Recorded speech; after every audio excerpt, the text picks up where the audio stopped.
तर या ठिकाणी आपण क्वेश्चन नंबर 11 सॉल्व करणार आहे.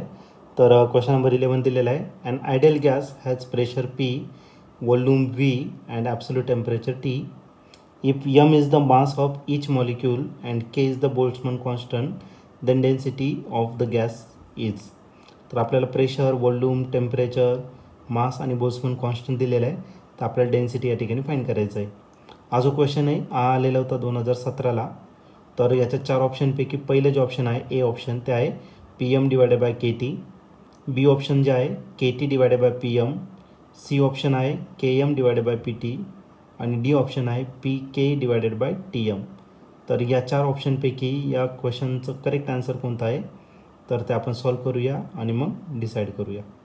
तर या क्वेश्चनमध्ये आपल्याला एक आयडियल गॅस दिलेला आहे ज्याचं प्रेशर P आहे, वॉल्यूम V आहे आणि त्याचं ॲब्सोल्यूट टेम्परेचर T इतकं दिलेलं आहे आणि M त्याचं मास दिलेलं आहे आणि K बोल्ट्झमन कॉन्स्टंट दिलेलं आहे. तर आपल्याला या केसमध्ये काय फाईंड करायचं, डेन्सिटी फाईंड करायचं. ओके, तर सर्वात पहिले आपण काय करणार आहे, डेन्सिटीचा फॉर्म्युला या ठिकाणी राईट करू.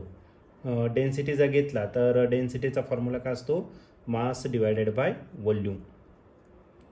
तर आपला एकदम बेसिक फॉर्म्युला आला आणि ते आपल्याला या ठिकाणी काय करायचं, फाईंड करायचं. मग सर्वात पहिले तर आपण वॉल्यूम फाईंड करायचा प्रयत्न करू आणि नंतर मग मासमध्ये त्याला कन्वर्ट करू, मास वगैरे कन्सिडर करू. याला इक्वेशन काय करू आपण 1 कन्सिडर करू. According to ideal gas equation, ideal gas equation जर घेतलं PV इज इक्वल टू काय असेल तर NRT. त्याने आपल्याला सिंगल मोलसाठी दिलेलं आहे. तर सिंगल मोलसाठी घेतलं तर इच मॉलिक्यूलसाठी आणि म्हणजे सिंगल मोलसाठी आपण फाईंड करणार. N ची व्हॅल्यू काय पुट करू, 1 पुट करू. Put N is equal to 1. मग आपला जो PV असणार आहे PV इज इक्वल टू काय भेटेल तर आपल्याला RT भेटेल. ओके, याच्यात आपल्याला वॉल्यूम फाईंड करायचं. मग वॉल्यूम जर फाईंड केला तर तो काय भेटेल तर RT डिवायडेड बाय काय भेटला तर आपल्याला P भेटला. ओके, तर ही जी व्हॅल्यू आहे तर ते आपण वरच्या इक्वेशनमध्ये पुट करणार आहे डेन्सिटीच्या टर्ममध्ये. ठीक आहे, देअरफॉर इक्वेशन 1 बिकम्स काय भेटेल. इक्वेशन 1, डेन्सिटी रिप्रेझेंट करतो आपण रोने, मास रिप्रेझेंट करतो M ने आणि वॉल्यूम V ने. ऑलरेडी वॉल्यूमची व्हॅल्यू आपण फाईंड केली ती या ठिकाणी पुट करून टाकू. मग डेन्सिटी रो, मास M तसाच घेतला आपण आणि वॉल्यूम जो आहे तो काय टाकला तर RT डिवायडेड बाय काय झाला तर तुमचा P झाला. पण हा जो मास आहे हा मास कोणाचा घेतला तर हा सिंगल मॉलिक्यूलचा घेतला. असे किती मॉलिक्यूल असणार आहे, नंबर ऑफ मॉलिक्यूल आहे. मग आपल्याला याला NA ने मल्टिप्लाय करावं लागेल. NA म्हणजे काय, ॲव्होगाड्रोज नंबर. मग याला तुमचा NA. आता याच्यातला जो P आहे तो डिनॉमिनेटरच्या डिनॉमिनेटरला कुठे जाणार, न्यूमरेटरला. मग डेन्सिटी इज इक्वल टू काय भेटला तर MNAP डिवाइड बाय काय भेटेल तर RT भेटेल. आता बोल्ट्झमन कॉन्स्टंटच्या टर्ममध्ये जर घेतलं तर आपला जो आयडियल गॅस इक्वेशन आहे, आयडियल गॅस इक्वेशन त्याच्यामध्ये R जो आहे युनिव्हर्सल गॅस कॉन्स्टंट, तो Rची जी व्हॅल्यू आहे ती असते तुमचं KB म्हणजे काय, बोल्ट्झमन कॉन्स्टंट आणि त्याला मल्टिप्लाय करायचं कशाने तर NA ने मल्टिप्लाय केलं.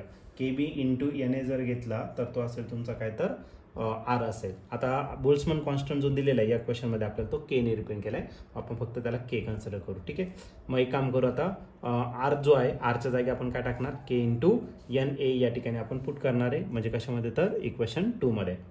मग ही व्हॅल्यू आपण इक्वेशन 2 मध्ये पुट करून टाकू. इक्वेशन 2 बिकम्स काय भेटेल, डेन्सिटी रो M तसाच ठेवायचा, NA पण तसाच ठेवायचा, P पण तसा ठेवायचा.